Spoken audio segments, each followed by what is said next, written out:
وصحبه أجمعين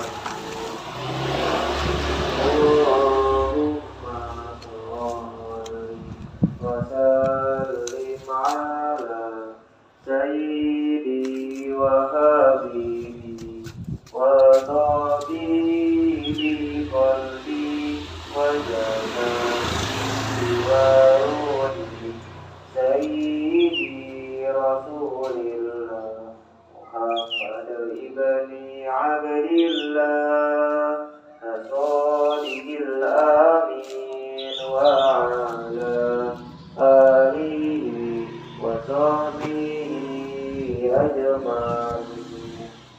الله